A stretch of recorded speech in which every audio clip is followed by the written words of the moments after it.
Hi, everyone. This is Gary Wilson, and welcome to the Wednesday, August 5th version of Investor Agent Training Live Training Webinar. And again, we always have people on here who could have been from different programs like the ones we teach on how to actually invest in rentals. It's a full-blown course. It focuses just on that particular topic.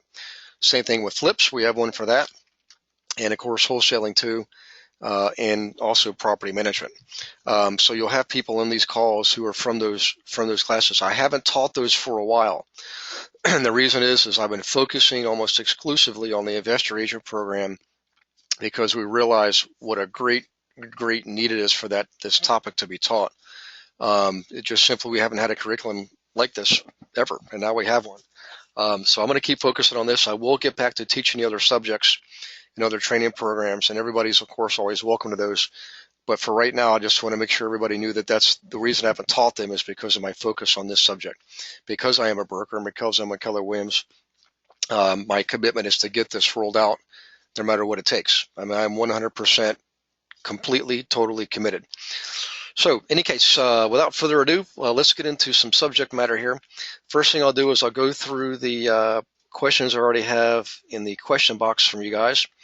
Then we'll get into the emails. But before we get into the emails, I want to focus on the discussion topic of niche, okay? Because everybody should have a clear idea of what their niche is. If you don't, we're going to help you through that tonight.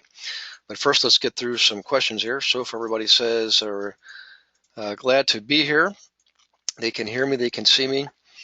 Let's see here. Let's see. Don is from Andover. Hi, Don. And by the way, sometimes if I say Don here, by the way, and there's something else like it's Donna or Donald, the reason is for some reason the rest of the name is getting chopped off here.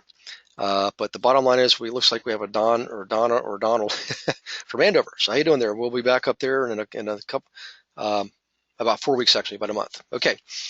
Hi, Gary. Maybe we can talk about a possible investor meetup for when you're here if you come up to Bedford. This is from Dave Gambasini. Hey, Dave. How you doing, buddy? Or I'll just come see you and catch up and share ideas. Awesome. By the way, I know what it is. The longer your question, the more likely your full name's to be presented. The shorter your question, if it's a one-liner, your name tends to get truncated there. So study groups, great idea. Is there one in the Boston area? And that's actually Donald. Hi, Donald. I'm not familiar with one in the Boston area, but typically what would happen is somebody who just has that leadership bug, that leadership gene, will kind of take the reins of things and make it happen. We've had productivity coaches be group leaders. We've had training coordinators be group leaders or study group leaders, excuse me. It's nothing I implemented myself and put out there. I just think it is a freaking awesome idea, and we're already seeing results. So I highly suggest you guys implement this strategy. What you do is you get together at your market center, whatever, every Wednesday at 10 or every Tuesday at 11, I would, time it so it's going to be convenient for everybody. In other words, if you're already there for something, just add this on before or after. And you take your material for that week, and you go over it together, you raise questions together, take notes together. And I can tell you as a teacher, and coming from a family of teachers,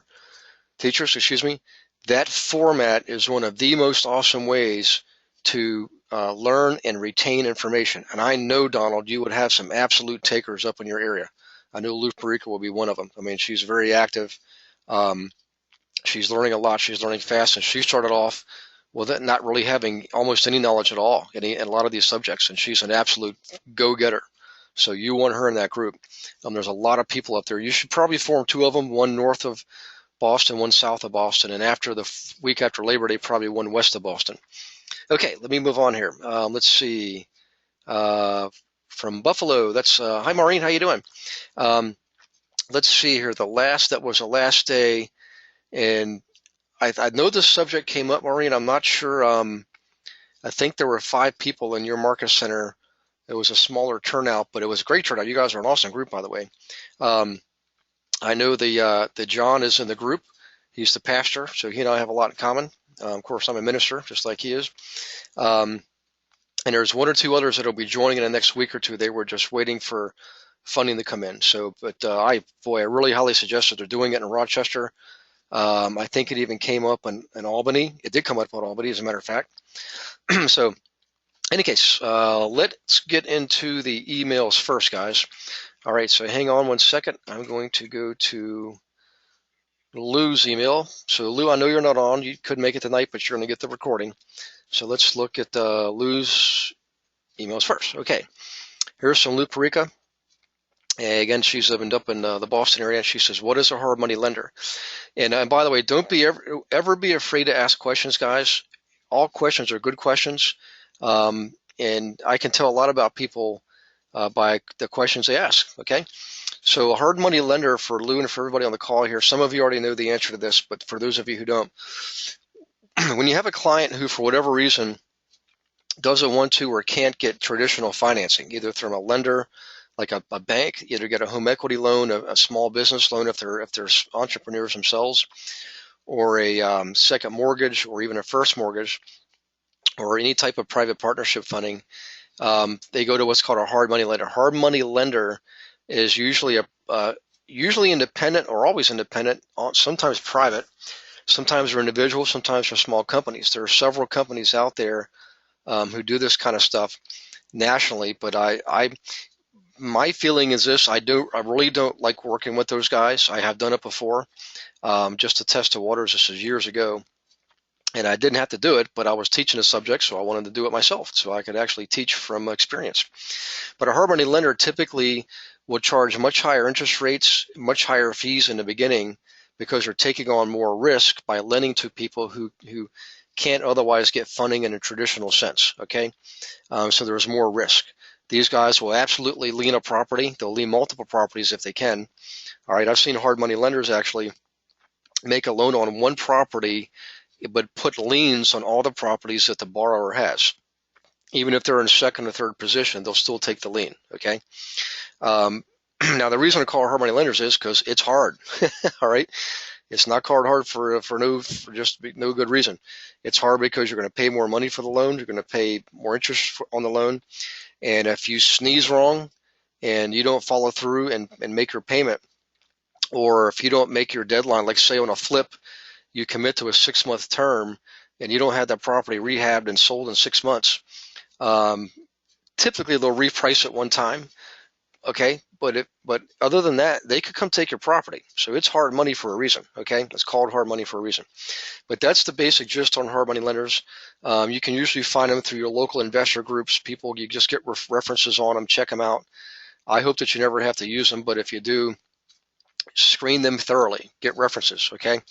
There are other sources of funding that are available that a lot of times people don't know about, like borrowing money from a whole life policy, borrowing money from a 401k. Okay, doing private partnerships with family or friends or neighbors. Okay, that kind of stuff is usually a lot easier to do. Okay, enough on that subject. Let's move to Lou. Had another question here. Let's see here. Hi, what is owner financing assistance? I've heard the term a few times. And when needing new people or adding people to my database, what is a script to use to get their address, email, and phone number? Okay, first thing first. Owner financing is just like it sounds like, Lou.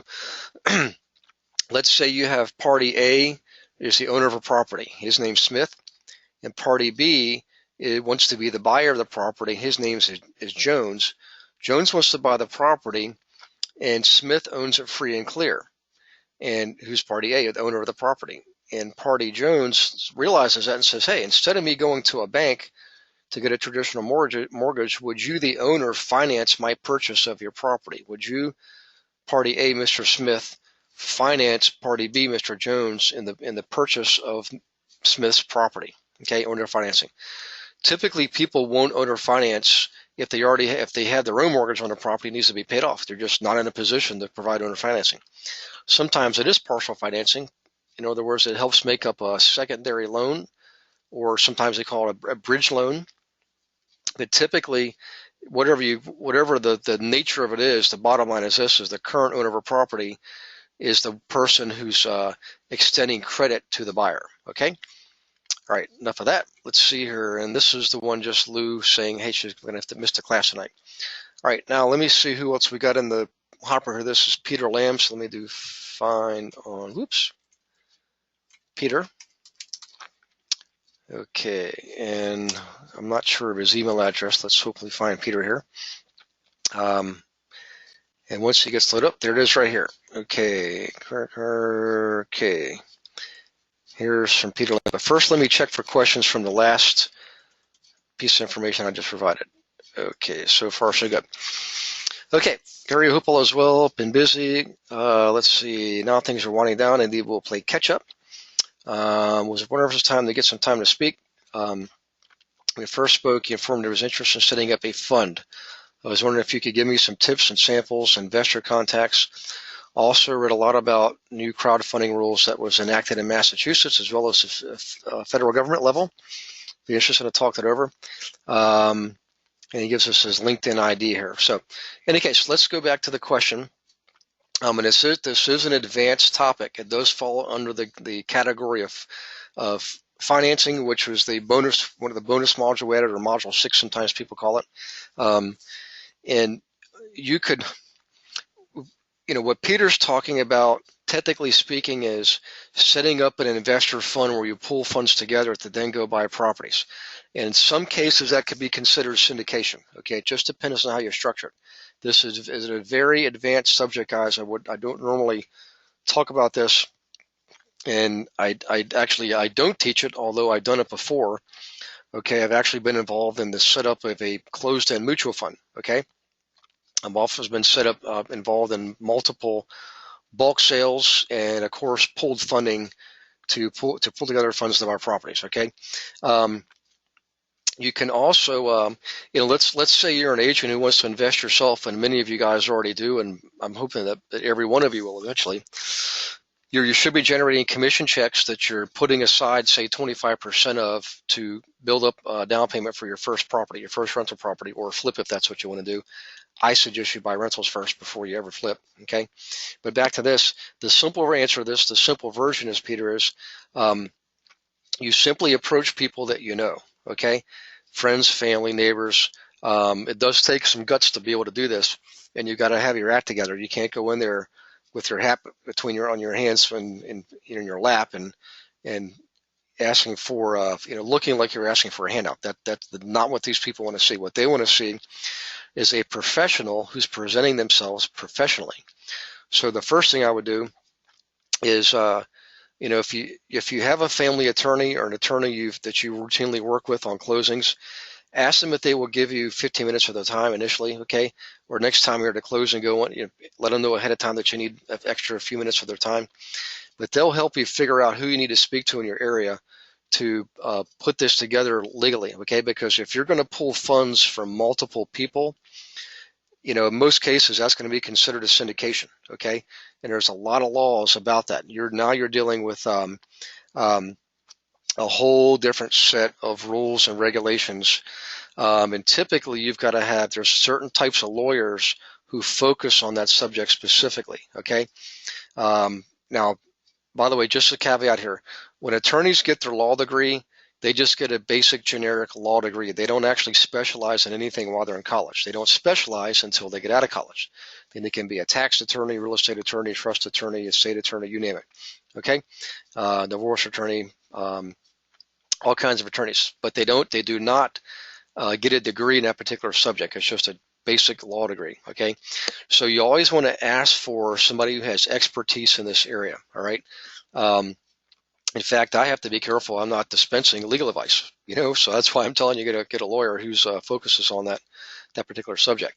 Okay, I would not recommend syndicating if you haven't been involved in one before.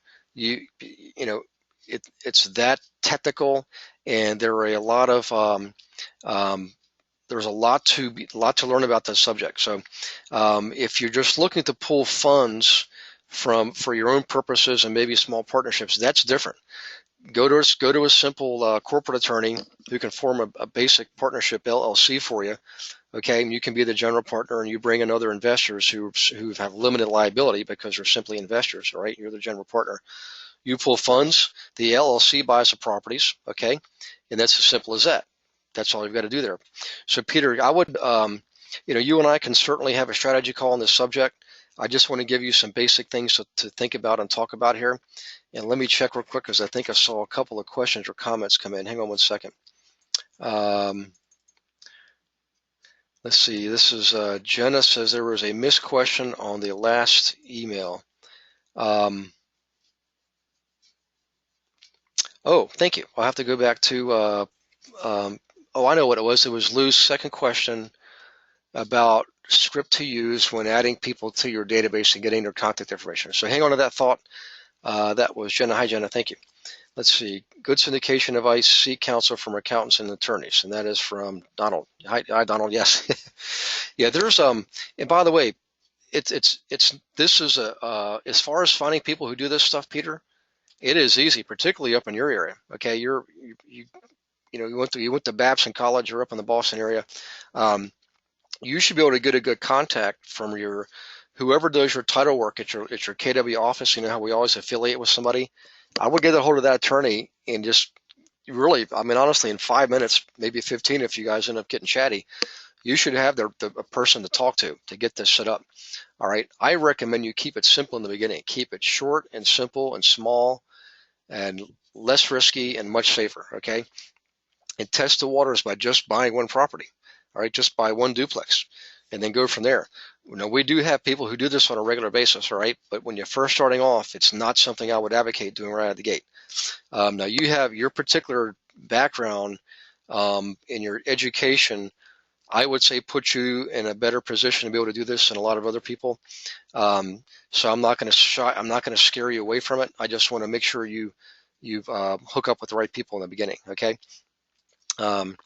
Okay. Let's see. Back to Lou's second question. Lou Perica's second question was this: what script do you use to get people to give you their contact information? Name, address, and email address. Every situation is different, guys. Every contact is different. Every client's different. Every conversation is different. However, one of my favorites is this. Okay, when you meet somebody, the first thing you want to do is always, and write this down, guys. The first thing you want to do is develop rapport. Develop rapport. Find common ground. Almost always everybody's asked the second question out of their mouth is, "Hey, what do you do?" Then if you can help establish common ground by asking those types of questions. Hey, you live in the area. Do you have a family? Oh, tell me about your children. Just develop rapport. You're trying to basically have the beginnings of a long-term relationship. So when you first meet people, don't go jump right in the business. Build a relationship first. Okay, people want to do business with people that they know, like, and trust. Remember that, guys? They know you, like you, trust you. Okay, so let them get to know you first. Okay, they'll like you if you ask questions like that and get them to talk about things that are near and dear to their hearts, like their children, their parents, their vocation, what it is they do for a living, in other words. Okay, now eventually the subject will turn to you. What do you do? Hey, and don't just say, "Oh, I'm a realtor." Say, "You know what? Hey, I'm involved in real estate brokerage. I specialize in working with investors." Okay, that sounds a whole lot better than saying, "Oh, I'm a realtor." All right. Say it just like that. I'm involved in real estate brokerage, and I specialize in representing investors. I guarantee you're going to pique their interest. And when that happens, then you get to talk a little bit. And what you want to do is, and here's the clincher, guys, when you're wrapping up your part of that dialogue where you explain what you do, because they're going to want to know what it is you do, you can say, "Hey, I tell you what, just for grins, how about if I set you up on a search of properties in your area? You don't have to do anything with it, but at least you can see a little bit more about what it is I do, and you can see what's possible out there. It gives you a great alternative to investing in a stock market. I mean, most people are just investing in their 401ks and IRAs and mutual funds, and this is a great way to have some of your money in a tangible asset that you control, okay, as opposed to a computer program that controls it. All right, so I would write that down the way I just said it there. Get them to agree to setting you up on a search, to setting them up on a search on the multi-list, okay?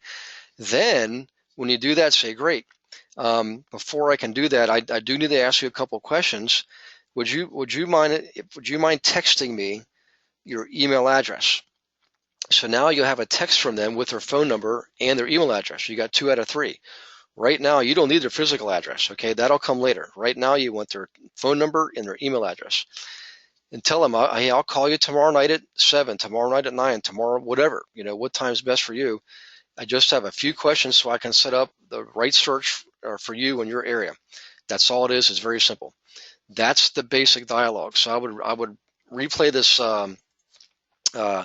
recording here tomorrow, guys, or Friday or Saturday or Sunday or sometime early next week. I wouldn't wait too long. You want to strike while the iron's hot. But for Lou particularly, that's a great way to get somebody's initial contact information. And when you say text me, now you've got their email and their phone number at the same time. Okay? How you like that one? All right, let's see here. Can individual landlords set up automatic drafts from tenants to pay rent? You certainly can. Hi, Ariana. How you doing?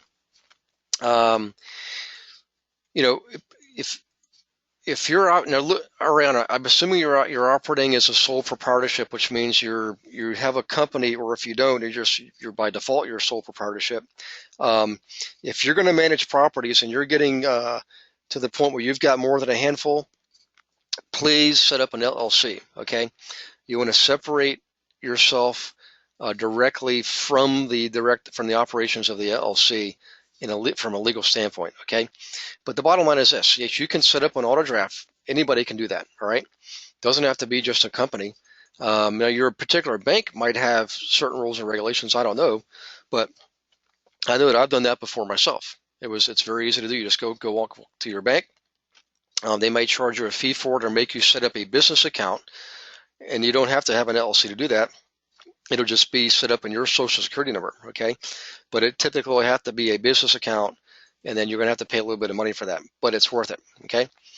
All right, let's see here. That was Peter's question. Peter, I hope that helps you. Now let's go find, let's see, we got Patricia and Chris, and they're on a different email server, so let me go over here. Hang on one second. So I'm going to find, here's Patricia's email here. And by the way, always remember, if you send me an email that you want me to cover with you privately and not in these group training sessions, please let me know in the subject line. So this is, Patricia sent me, didn't seem to be very personal. I mean, it's a personal email, but she's not giving any private or personal information in here or sensitive information. She's not providing, social security numbers, financing amounts, areas, any of that kind of stuff. She just a little bit of information that helps me help her. Okay, let me get a drink of water here. So hang on one second, guys.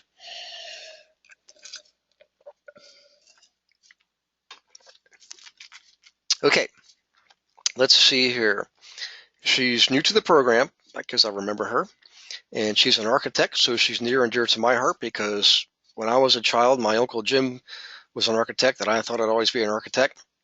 It didn't work out. However, I started drawing houses when I was 8 years old. I started drawing floor plans, actual floor plans to scale with all the symbols and everything when I was 9 years old because my grandfather taught me. And I still draw house plans today. So we got a lot in common. In any case, she talks about where she wants to focus her energy right now. This is the thrust of her email. She likes the idea of having some rentals. She has a couple of right now. Sorry about this, my cursor keeps jumping multiple lines ahead. She understands the concept of creating cash flow to use for other purposes. In other words, one of the basic tenets of this training program is to help you generate additional commissions, okay, that you can use to either live off of or sock away for deposits on your own properties or both. If you're going to live solely off of this, and that was what I did, and I'd like to see a lot of you guys do that. I suggest you take 25% of all your commissions and put them in a fund you can use to buy your own property. So in any case, the issue is don't have a lot of cash to buy these properties. Let me reduce my screen here, guys, so I'm not missing some of her message. I'd like to get a loan to generate cash flow, which is not much, and wouldn't have to do so many times. It sounds to me this option is probably best for either someone who has the cash already or is a much younger person. Oh, Patricia.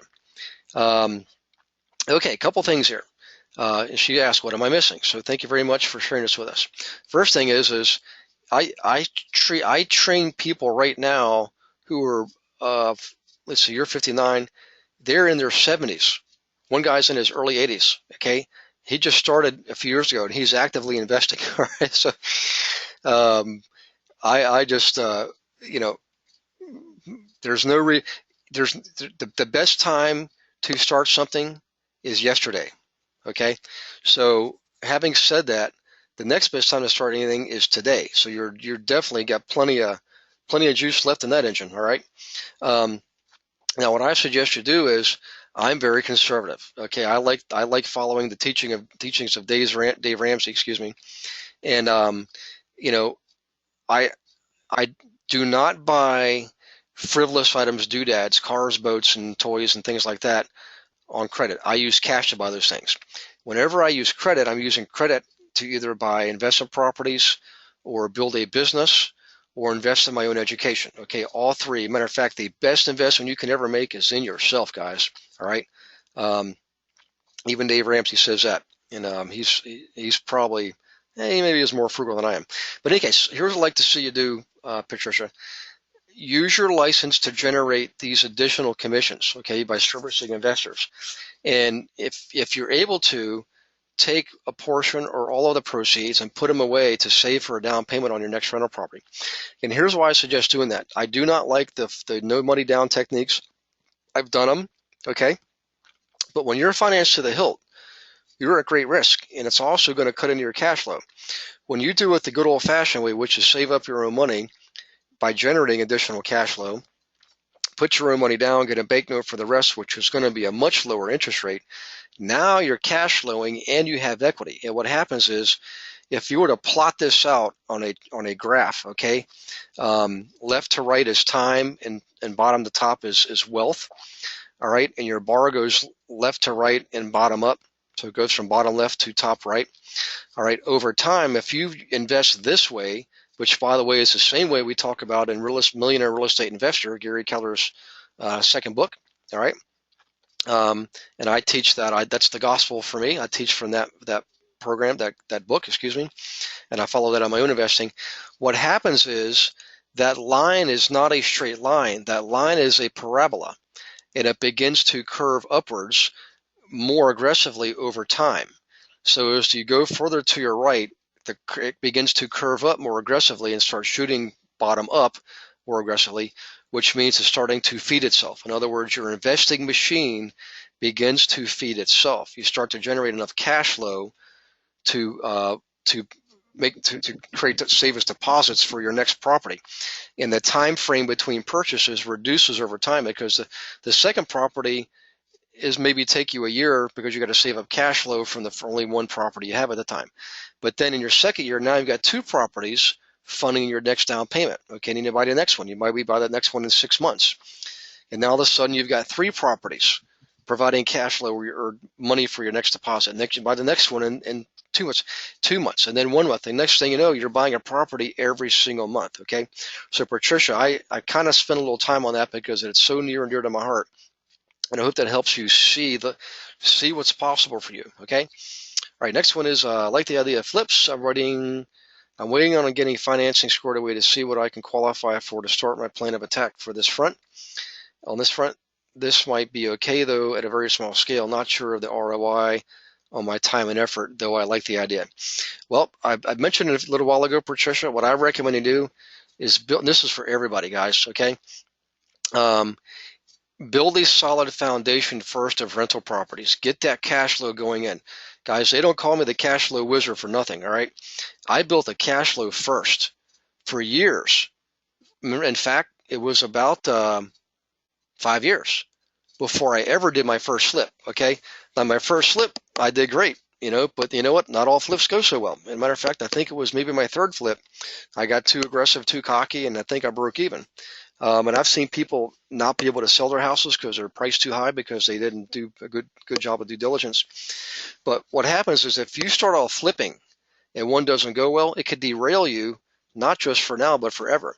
However, if you got a solid base of rental properties and you go into flipping, you don't need to have that flip. You're doing it to generate more capital from a solid foundation. So if it doesn't go well, you're still in the game. You still own properties with equity and cash flow. Okay, that's my thought on that. And I do teach a class just on flipping. But even in this investor agent training program, Patricia, you should get enough information to understand the fundamentals of flipping to do a good job. And I'll be more than happy to help you. If you do an analysis for me and you're ready to pull the plug on something, pull the trigger, I don't mind at all giving you my 2 cents worth, okay? Don't ever feel like you're alone out there. You can always bring, matter of fact, I'll tell you this, guys, we've had people like Leslie Jones, for example. She's a veteran of the group. I don't know if she's on tonight. She just landed an investor, by the way, guys. The guy initially contacted her to sell an 8-unit building, and I guess she must have done a good job because he's now wants her to list, I think, 52 rentals for her. He's getting out of the business. He's retiring. That's what happens in this business. You do what we described. You send the letters out after you get your buyers. You do the booklet first, of course, in your workshop. Then you send letters out. They get the guys who own these properties. If they like you, and they will, like Leslie, because Leslie walks the talk. She helps them and gives them information. They're not going to list with anybody else because you got the goods, okay? That's what happened to Leslie. And by the way, guys, she just went through the program this past winter. I think it was February, March. And all of a sudden, she's getting to list 52 properties from one guy, all right? Okay, enough said about that. Where was I going with that on flips? By the way, another student of ours, if you missed the recording of her interview, Brenda Griffin, I highly recommend you guys listen to it. She went through the training program second half of last year. First half of this year, her productivity doubled all of last year, okay? And all she does is work with flippers. She does a little rental every now and then, but she works with flippers almost exclusively. I really think you should listen to that webinar. So for Patricia, what I would do is I would find some flippers to work with by doing the basic marketing we talk about and we teach. Get more familiar with that business. And now when you go out there and you flip, you'll be operating from a real position of strength. You'll have the education, the information, and the experience, okay? And you'll have cash because you're helping these guys make money. Okay, number 3, saw a nice lot that I could actually build on and sell in the area. Will be a lot more than we can afford, but has a lot of potential. I've never formed a partnership with others in doing so, so I have no clue on what the standards are or where to start. All right, Patricia, I think you're pretty new, and I can't remember if you're from upstate New York or Virginia. Doggone it, usually I can remember this kind of stuff. But I would like to see you first use your license. Leverage your license as the income-producing asset that it is, okay? And service some guys who are doing flips, service some guys who are doing rentals. Gain more experience and knowledge, and then go out there. You'll have cash, education, information, experience to do all these things. If you really want to form a partnership with another person, I highly recommend you get an attorney to draw up your LLC document. And I'll give you a big hint. The complexity is not getting into the LLC. The complexity is getting out of the LLC. Okay, getting in is always the fun part. Everybody's get excited. You're going to make a lot of money. But you always got to document the eventualities of life and what's going to happen to your LLC should these life events eventually happen, okay?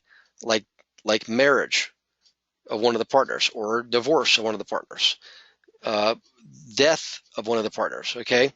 The bankruptcy of one of the partners, incapacitation because of an auto accident, okay? All these things that could happen, you better think of all the ones you can think of and document what would happen should that occur, okay? So it's the exiting part that gets complex. It's not the entrance into the LLC, it's exiting the LLC. And so many people I see do not do that, and they end up paying the price down the road, okay?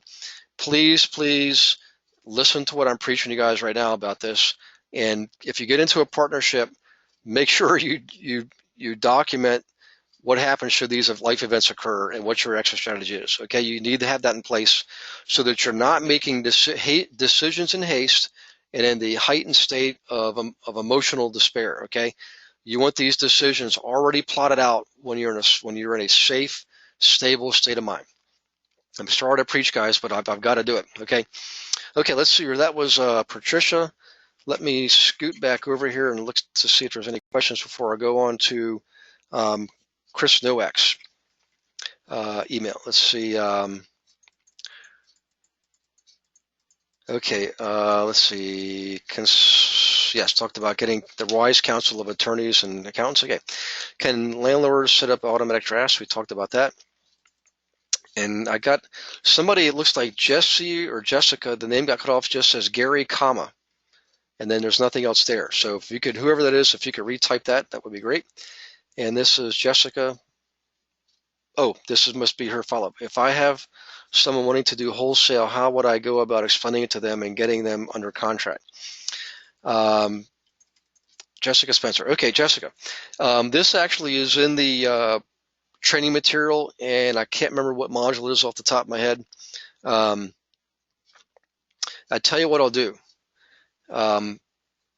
If you could, Jessica, send me an email, and I will share with you guys my book on wholesaling. By the way, I hope you all have figured this out by now. Once you're one of my students, it doesn't matter to me which training program you came through. I will give you my other books for free. Okay, you just have to ask for them. I don't know what it is you guys are really hot and heavy on right now. I'm going to give you the Rental Profits Without the Pain as soon as Beverly comes back from vacation, and I can give you the wholesaling book also. Okay, it's basically wholesaling for everybody wins. So Jessica, please, if you could please, I can't do it now because I need to focus on this webinar. If you could email me, I'll make sure we give you that book, and I would read the book before you go talk to wholesalers. Because Patricia, there's rules of the game you need to learn before you get involved with wholesaling. As a licensee, I need you to learn these rules, okay? Some of them are covered in the Investor Agent Training Program. Actually, the ones you need to know are, you can operate just based on what's in the Investor Agent Training Program. However, if you had the book, not that it's just a Reader's Digest version, but it'll give you a real good indication of what to expect out there and what you can expect from people. And Patricia's from Virginia. Hot diggity dog. Well, that's where I'm right now. It's below it. Thank Jessica. Okay, module 2. Yeah, that's right. Wholesaling is a module 2. Let's see. My buddy is a realtor at Keller Williams. Can he set up a property management company also? Can he set up another company to manage flips for investors? This is Robert. Yeah, Robert, you have to check with your market center's ownership team. Most Keller Williams market centers will let you set up property management. I know of at least 2, in fact, I think now 3 market centers that have multiple agents who own property management companies. Matter of fact, Buffalo is one of them. There's 1 or 2 down in Virginia. Let's see, Newport News, I think, is one of them. The other one, I can't remember now, saved my life.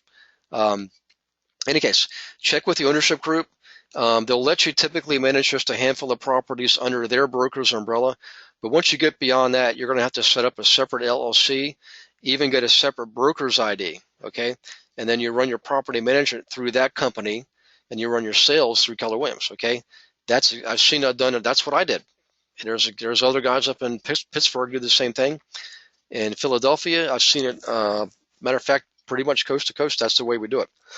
Let's see, and you also want to know if you can set up another company to manage flips for investors. Yeah. Now, I'm not sure what you mean by when you say managing flips, because if he's working with flippers, it should just be from the role of brokerage, and he doesn't need to set up a separate LLC. Now, if he's flipping himself, Robert, then yes, he should set up a separate LLC that buys and sells the flips for him. Okay, the LLC does the buying and selling, and not him personally. In other words, he separates himself as the agent from himself as being owner of the LLC, and that would be very important to do.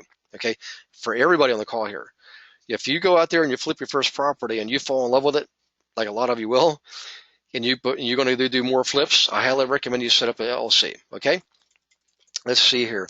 Ariana, can you elaborate on what fees do you charge for property management other than the 10% of the rent, and how often do you really have to charge other fees? And Ariana, I'm so glad you asked that, because guess what? Our last email tonight was from Christopher Nowak, and he had the same exact questions, okay, or same subject, and he's asking what are all the components of management? What all should he be managing? Okay, we're going to talk about that. Let's see, this is Donald. I'd love to read the wholesaling book. Is there a link to the PDF? I'm not sure. I'm going to have Beverly send it out, Donald. I think it is another link. So you'll get a PDF version of the Kindle. So that way you don't have to have Kindle. You can read it on your phone, in fact, typically, if it's a smartphone. I don't think that one has been publicly published, excuse me, I guess officially published. The next one is coming out that we have them all written. You have access. You guys are. I give you my permission to read any of my and all my books for free.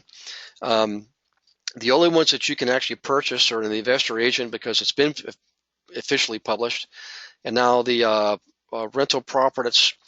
I'm sorry that if I've got my titles mixed up. The one on buying rentals, that one's going to be out in another couple of weeks, officially in publication. The one after that's going to be property management because it just came up last month. It's coming up again, and there's a real need out there. So I need to make sure you guys are equipped. So we'll be publishing that one third. All right. Probably after that will be wholesaling. But in the meantime, yes, I'll give you what I consider the draft form of it. All right. Let me before I go too far ahead here. Let me go. Ariana, hang on. I'm going to hang on to your question, Ariana, because we're going to get to it in a second. I just want to follow through with the questions we have now from the prior subjects.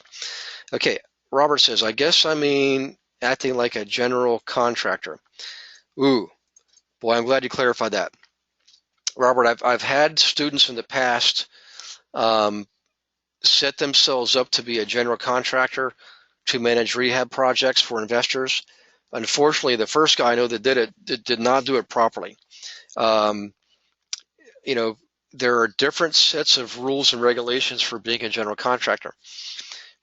Most cities, most municipalities, okay, most taxing authorities, whether it's a county or city or whatever, have rules and regulations set up where you have to go register yourself as a licensed contractor, okay, and you have to meet certain criteria, and you've got to have insurance, you got to have bonding, you got to have all this stuff in place, okay. You got to have a physical address you operate out of. So all those things, I would tell your friend, make sure he's got insurance, he's bonded, and he's a licensed contractor. He's got himself registered with the local, wherever he's going to do business. He has to be set up. I know guys are going out there and are not setting themselves up properly, but what happens is they get away with it when everything is going right. But what happens when something goes wrong? They're not only in trouble, they're basically out of business and can be fined and all kinds of horrible stuff. Okay, I would not treat this lightly. And I will tell you this, I just give you my own personal opinion instead of beating around the bush here. I would not recommend it. I can tell you're going to make a whole lot more money leveraging your license, okay, than you ever will being a general contractor. It will suck up all your time, gives you a lot of gray hair. It'll take you away from your family, and you can make some big chunks of money, but the chunks come few and far between. I mean, that's something, if you were to do that, I would say focus solely on that, okay? Because it is more than a full-time job, especially if you intend to make some money on it, all right? A whole lot of risk, okay? A lot of risk, a lot of liability. And by the way, if something goes south, all right, or goes down the tubes, and you find yourself on the wrong end of a lawsuit, and as soon as that judge or as soon as the other attorneys see that, then now you're a broker, okay, and you're acting as a contractor, man, I honestly don't see how you would ever come out ahead on that deal. Okay, they're always going to find in favor of the consumer because they consider you to be more sophisticated than your consumer. All right, I just, boy, I feel like I'm really getting preachy tonight here. I just don't want you guys to think very hard about doing these things. Ask questions like you're doing, and maybe speak to other people who have already walked in those shoes. Okay. Okay. Now back to Ariana's question, and let me go find. Hang on one second. Let's find Christopher Nowak's email. Hang on one second. And we can't knock off two birds in one stone. Okay, let me, all right, here's Chris Nowak's email. Hi, Gary, not sure if we'll reach this in time for tonight, but he got it in at 6:38, 22 minutes before kickoff time, and I just happened to check because I was running late for meeting a pair of beautiful hamburgers. They actually were called Bubba Burgers, only in Virginia. Can you get something called a Bubba Burger or anything south of the Mason-Dixon line? And I eat 2 Bubba Burgers. So, anyway, sorry, back to this. Could you explain how property management works? What services are included in the 10% fee I'll be charging to manage a property? How do repairs and maintenance expenses work? Do I, as property manager, hire the contractor to fix the property, and do I add on a 10% fee for this? Or is this part of the 10% monthly fee I charge? And what fee is charged to fill vacancy? You mentioned this. This is on top of the 10% fee. Okay. Before I flip over to the book, I'm going to go over this a little bit here, and then we're going to answer Ariana's questions also. To fill a vacancy, yes, I always charge the equivalent of 1 month's rent to fill a vacancy. So let's say you find a tenant for your owner's vacant unit.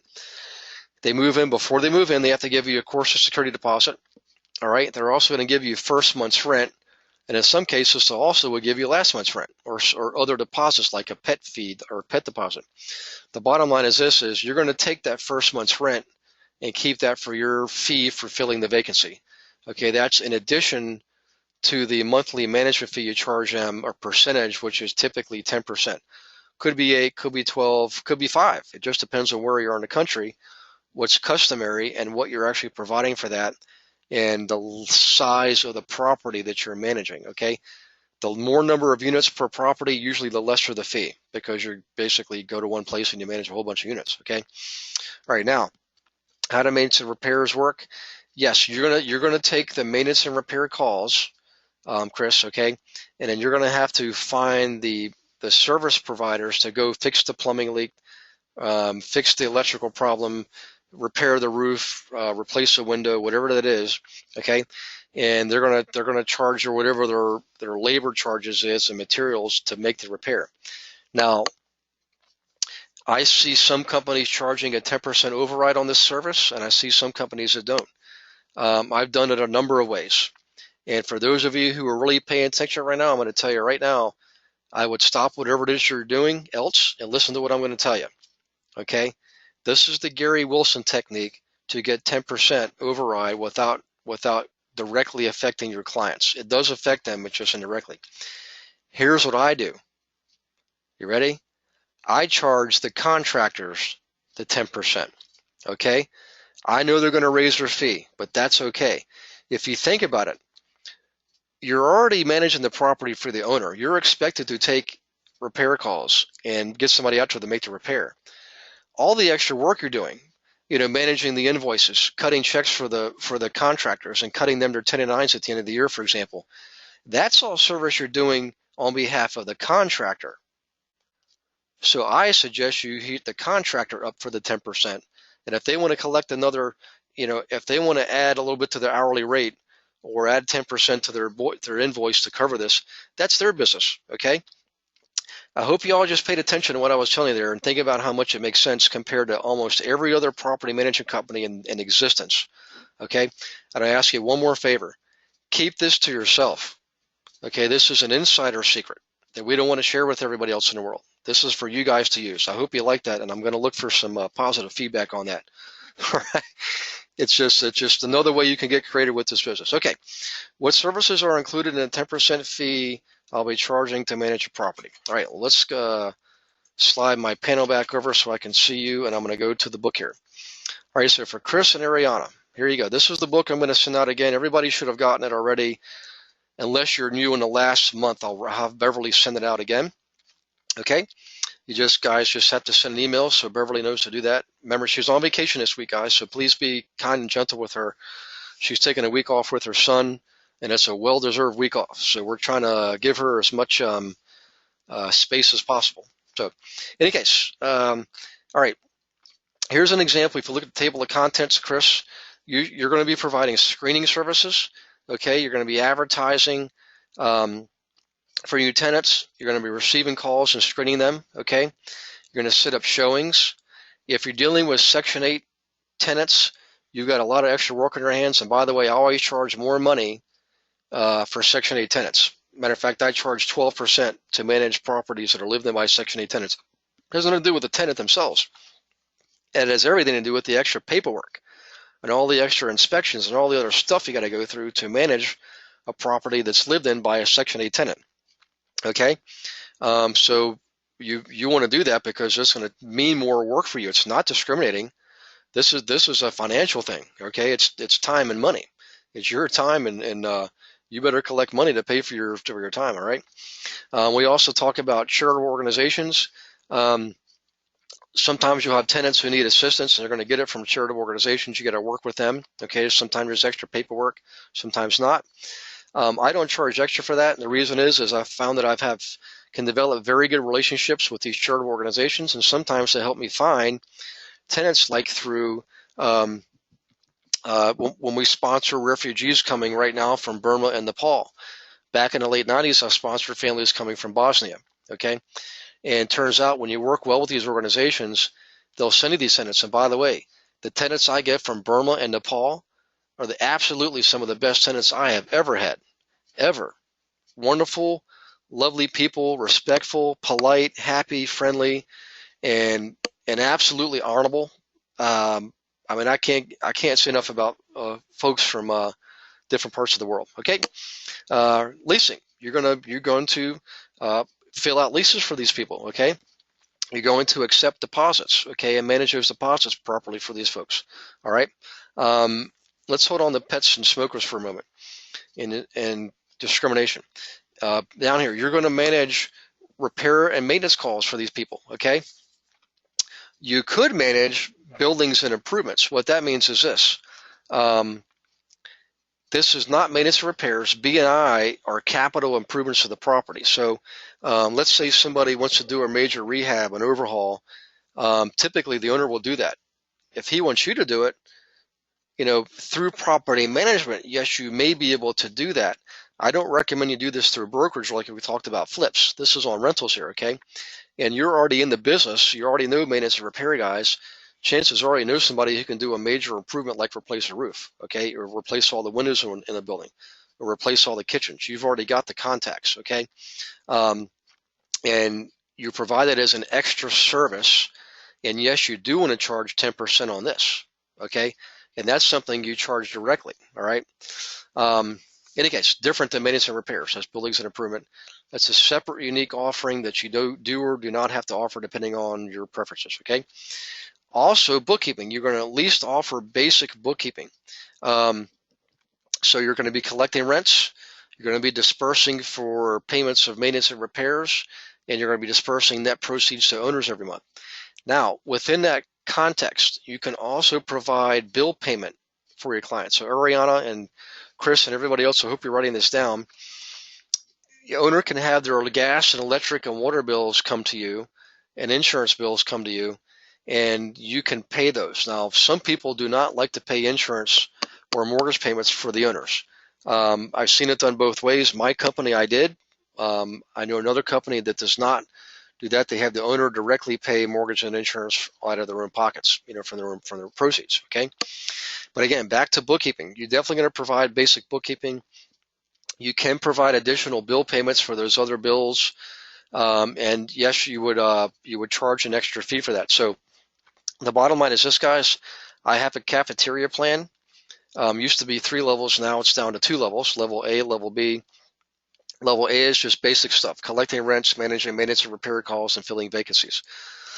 Level B is, yes, I'll do bill payments. I'll manage your capital improvements. I'll do other things, for the extra services. I'm going to charge more for that. Also, when it comes to evictions, okay, at the A level or basic level, I'll do the basic eviction processing, which is get them to the magistrate and win that case, because we always win. If they get appealed, then we turn it over to a qualified attorney and let them take it over. But basically, if we have to get involved at that level, that's advanced, and we would charge more for that. Okay. All right. Now let's see here. Back to pets and smokers. This is to Ariana's question. Adding more information. So Ariana, hopefully I've answered it somewhat so far when it comes to maintenance and repairs, buildings improvements, paying bills, and bookkeeping. These are all things you can charge for, and you can charge extra for the way we just described it. I do charge more money for pets. I charge a deposit, and I also charge additional rent. For cats and small dogs, typically I'll charge an extra $25 a month for rent, and a deposit, additional deposit, it's non-refundable, by the way. I make the equivalent of 1 month's rent for one room in the apartment. So if you've got a 4-room apartment, and your rent's $1,000 a month, charge them $250 for additional deposit. Okay. By the way, in the book, you'll see that I do use a separate pet form. It's a pet application, okay, and a pet deposit form. And the reason I do that is this: I want them. What happens is when you do that, the bad pet owners get scared away because they think, oh, this looks too official, I better run. The good pet owners expect this stuff, and therefore they're willing to fill out the forms and pay the extra deposit and pay the extra rent. And guess what? Because they're good pet owners, typically they care better for their pets, and their pets make fewer mistakes. So I actually turn pets into a profit center in my property management business. All right. I had fewer problems because I got the better pet owners as a result of my policies. All right. I attracted more people from the general public because if you exclude all pet owners, you're excluding a large portion of society. So include pet owners and put in your ads, hey, pets welcome.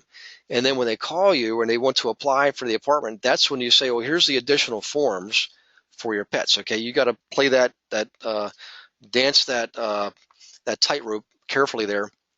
Not legally carefully. I mean, in order to get people to cooperate with you that you want, and people who don't, you want to get rid of them, okay? Smokers, yep, I've actually charged more money for smokers, and here's why. If you don't charge extra money for smokers, okay, and you allow smoke, you don't have any policy on smokers at all, that means by default you allow smokers. And a heavy smoker, the nicotine will actually stain your walls and infiltrate your carpeting and most other fibers, porous fibers, in such a way that you can't get rid of it, okay? And when they move out, you're going to have a real chore on your hands. So I do charge, I do allow smokers, okay? Unless I have a building where somebody's allergic to smoke, and then legally I can say we don't allow smokers in here at all because we have someone who's allergic to smoke, okay? But short of that, I will allow smokers. I would charge an extra deposit, okay, and charge extra rent. Now, here's the thing.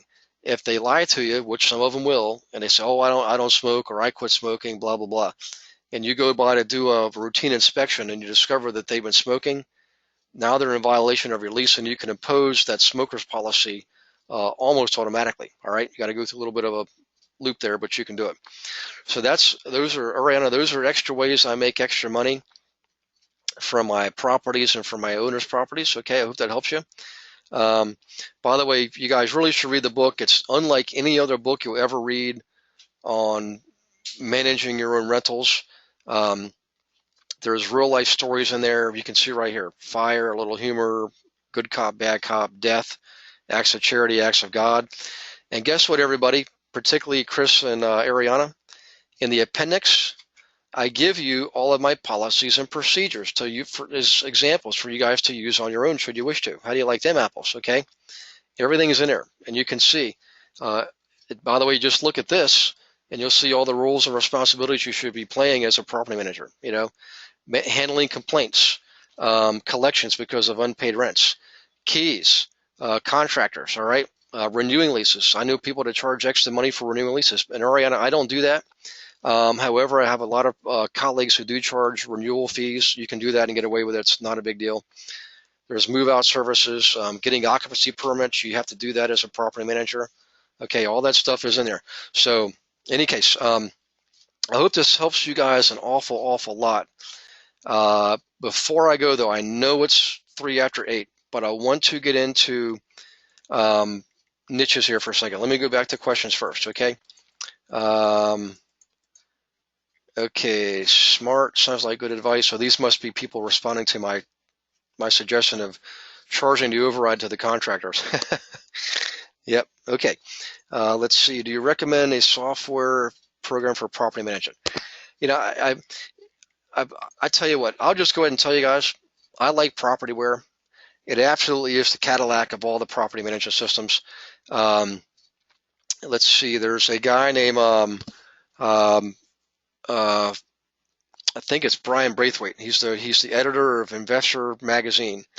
He's the guy who first I had him come speak at a big event one time I held with some other people, and I met him on an airplane, and he's the real deal. But he recommended this program to me. This is going back, boy, I don't know, 7, 8 years. And they've evolved and grown over the years. It is expensive, but it absolutely is the number one property management system you can find out there. That's my opinion.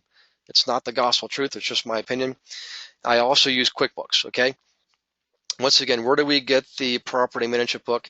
So Donald, yeah, if you just email me to remind me, I'll have Beverly send that out, the link as well as a link to the wholesale book if somebody could remind me of that. And you guys get both of those, all right? Now, real quick, please hang in there, guys. I want to go over niches with you. I want to give you a trick that you can use. Hang on one second. I need to find another blank panel here. Okay, let's do this. Yellow. Whoops, pages, all right?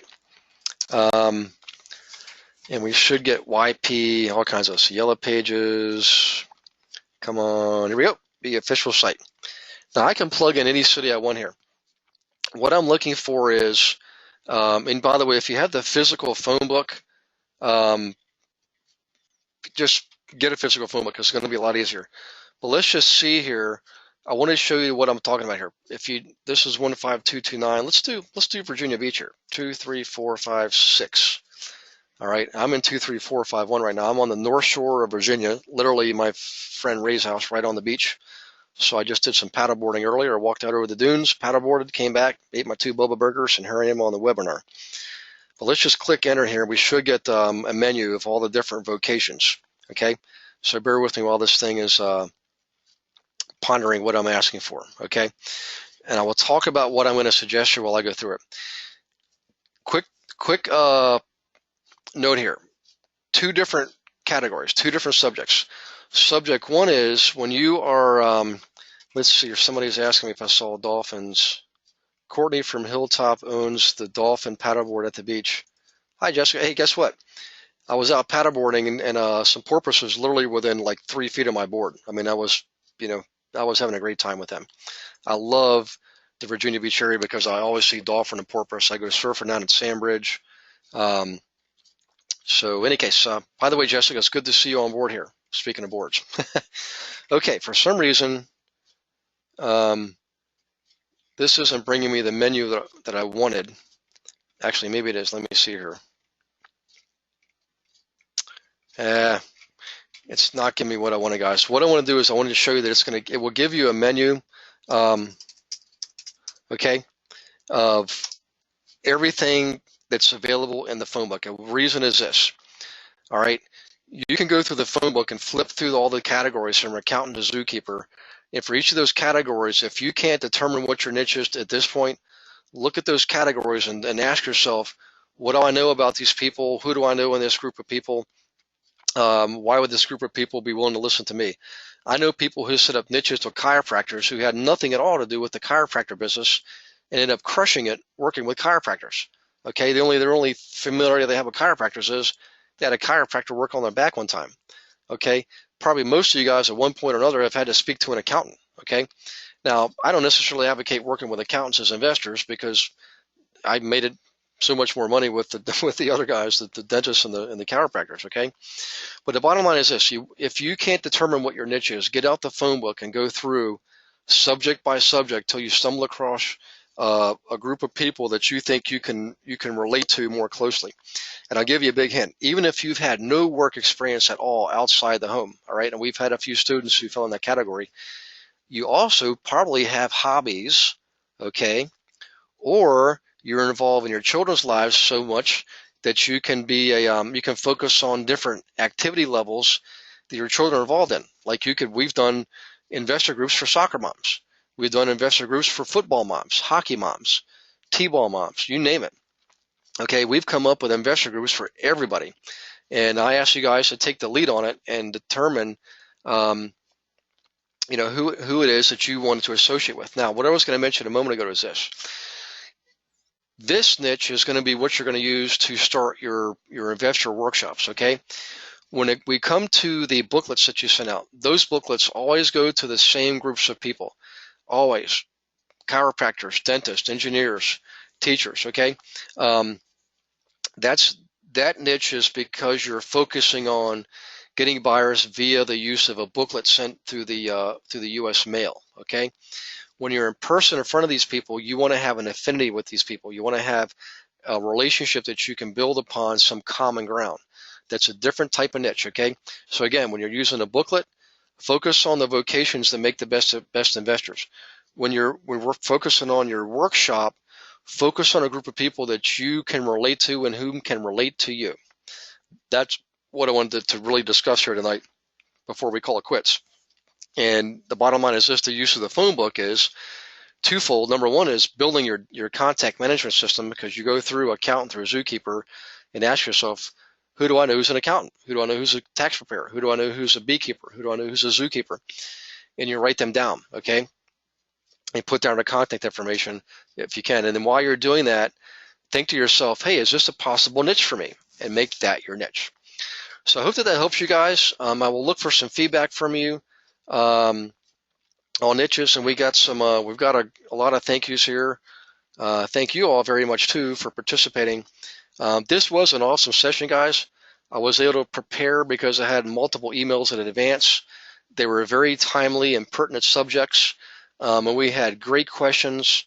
I love doing this. I hope that it shows. I look forward to next week, by the way, which is going to be the 13th, Thursday, August 13th, and I will be in, is that right? Coaching call. No, I'm sorry.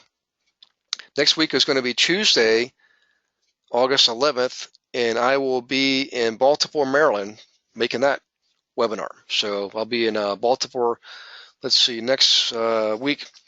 I will be in Upper Marlboro on Monday, and Baltimore on Wednesday, in McLean, Virginia on Thursday the 13th. So for those of you in Northern Virginia, keep in mind I'll be in McLean Thursday night. I'm sorry, I'll be in McLean Wednesday night and teaching there Thursday afternoon. Okay, I hope you all have a wonderful book. Let's see here. Make sure I didn't miss any questions. Homework. Jen, yeah, actually do the homework in the back, whatever module you're in. This must be Jennifer. For those of you in the first two modules, I would use the websites, the links in module 1, okay, to identify the areas you're going to work in. For those of you who are in module 2, and for those of you who are in Canada, by the way, there's some websites in module 2 that won't pertain to you. You just don't have the equivalent. I mean, there's things I can give you in Canada, which I should have already given it to you. If I didn't, by the way, if you're in Canada and you did not get your own Canadian version of module 1, please let me know. For module 2, the links don't pertain to you, but the rest of the subject matter does. Okay, so module 2 is actually very, very incredibly pertinent to everybody, whether you're in Canada, and it doesn't matter if you're in Montreal, Quebec, or Ontario. Quebec's a little bit different, but the fundamentals still apply. I had to do some different things for Quebec. Anyway, so the homework for this week is focus on your areas. You should now be focusing on a niche. Now focus on the areas that would give you the best probability of finding the best properties for flipping and the best properties for rentals, okay? And you can use your the websites from module 1 to help you determine that, okay? They're different in Canada than they are in the States, but everybody got those modules, all right? Let's see here. Lou is on. Hi, Lou. When are you coming back to Boston? So, Lou, you must have jumped in late. I will be back in Boston, Lou, the week after Labor Day, the 8th through the 11th. I'll be Worcester. Hang on one second. I gave the guys this earlier, Lou. Let's see. Westford, Worcester, Westboro, and Leominster in that order, 8th through the 11th. Okay, and listen to the recording, Lou. We talked about you a lot. All right, you guys have a wonderful evening. I hope you have an awesome day tomorrow and Thursday and a great weekend, and I will see you next week. Bye-bye.